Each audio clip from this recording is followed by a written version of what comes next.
Hello everyone, welcome to today's assembly. It's Mrs. Begum here. I'm really excited because this is my very first assembly, but I'm also feeling a little bit nervous. So this week I hear you have been looking at different stories because it is part of National Storytelling Week, and I know you had a story with Mrs. Andrews on Monday. So today I will be sharing one of my stories. But before that, I will be talking to you a little bit more about something else that's really special about this week. So this week is all about Children's Mental Health Week. Now, I wonder what that is. Wonder if anybody knows what that means. Don't worry if you don't, because I will be sharing some information all about children's mental health.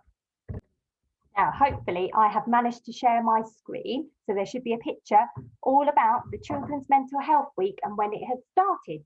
So it has started yesterday on the 1st and it finishes on the 7th. So it's all through the week. I'm going to go on to my next slide, which tells us a little bit more. Now, there's a question here. What does it mean?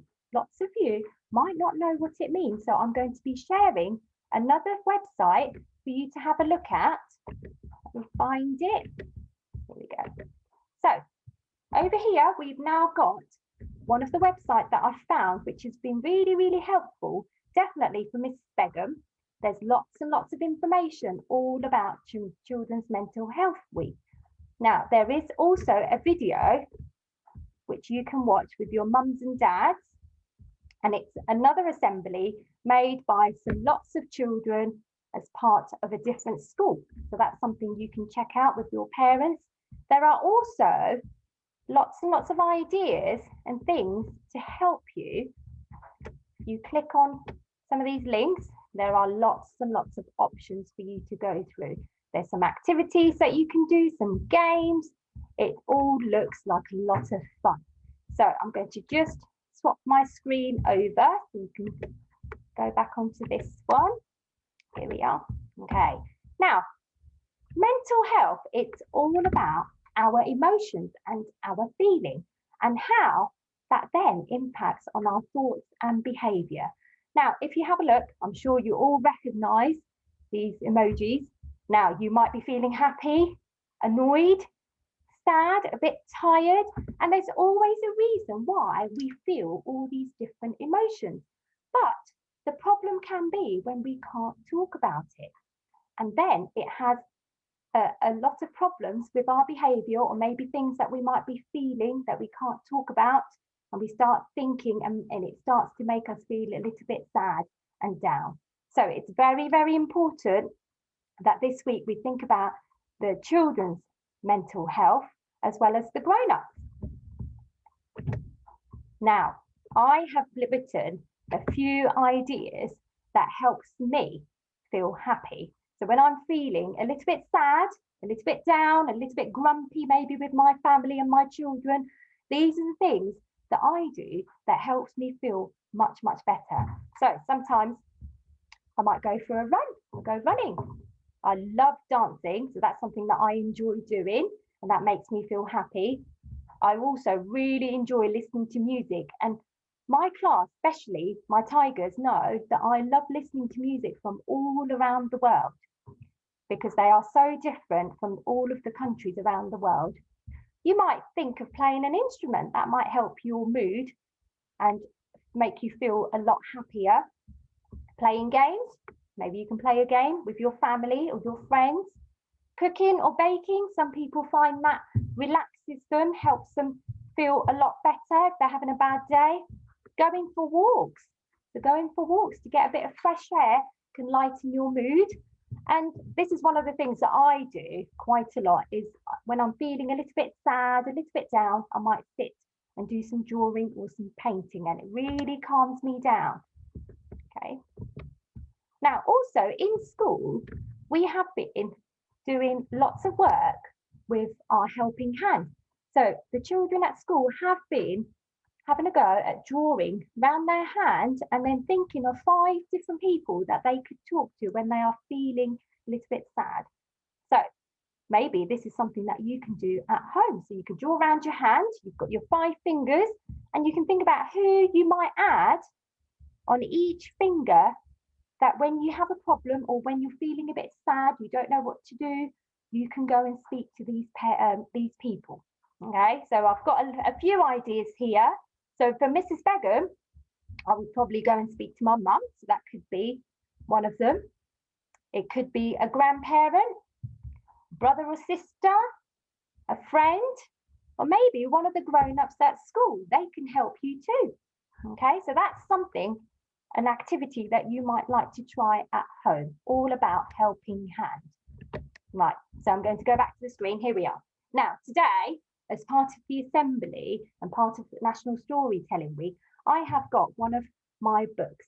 Now, in my classroom, I have a basket full of books, which are very, very special, especially for my tigers, because I try and find lots of different books that nobody else has got. And this is one of the books that links in really nicely with children's mental health. And this story is called Ruby's Worry. Now, Alex in my class always reminds me to read the blurb because he likes listening for the little hint about what this story could be about. So I'll read the blurb for you. So Ruby had always been happy, perfectly happy, until one day she discovered a worry. Dear, I wonder what's going to happen next. I will try and show you the pictures as well as I read. Here we go, lovely colours.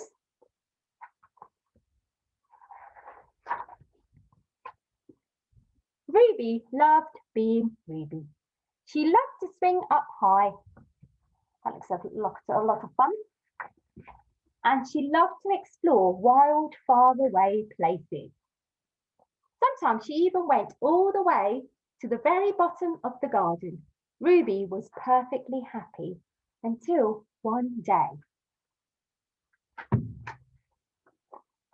She discovered a worry. It wasn't a very big worry. There it is.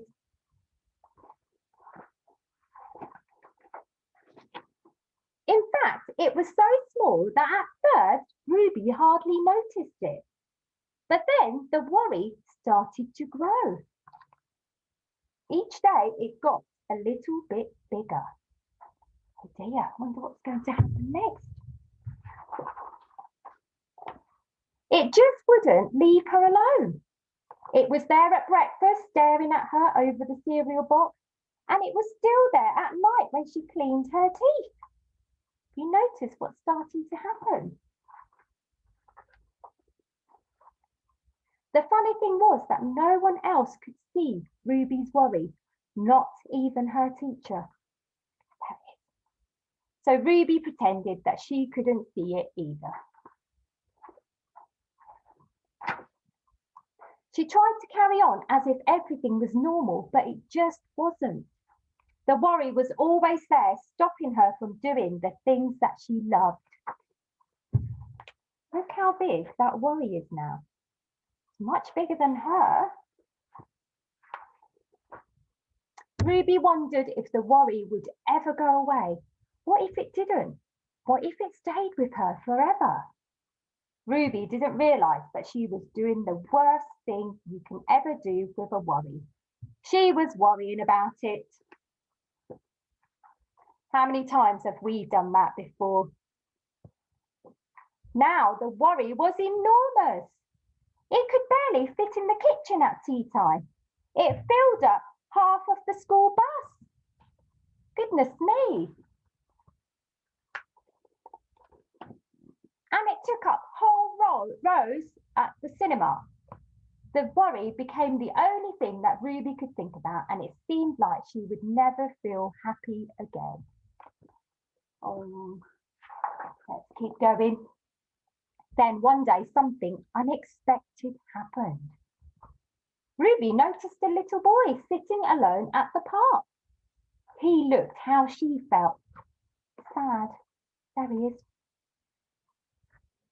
And then she noticed something else. Something hovering next to it. What could it be? A worry? It was. Ruby realised that she wasn't the only person with a worry after all. Other people had them too. She asked the boy what was on his mind, and as he told her, the strangest thing happened. His worry began to shrink.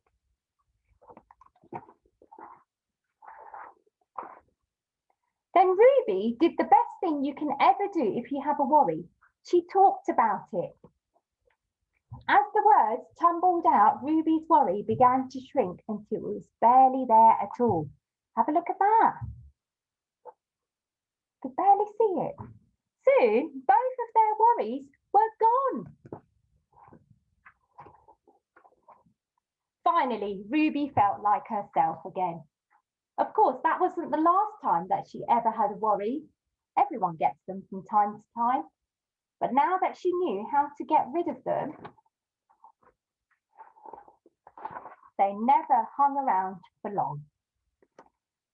So, with this story, it was showing us that when we have a worry, if we're just upset about something, the best thing you can do is to talk to somebody about it. So this is what I was talking about, the helping hand. You choose your 5 people, doesn't all have to be grown-ups, it could be other children, other friends. And when you talk to people about your worry, they definitely make you feel so much better. I hope you've enjoyed assembly with me today. Hopefully I'll see you all very soon. Thank you for watching. Bye.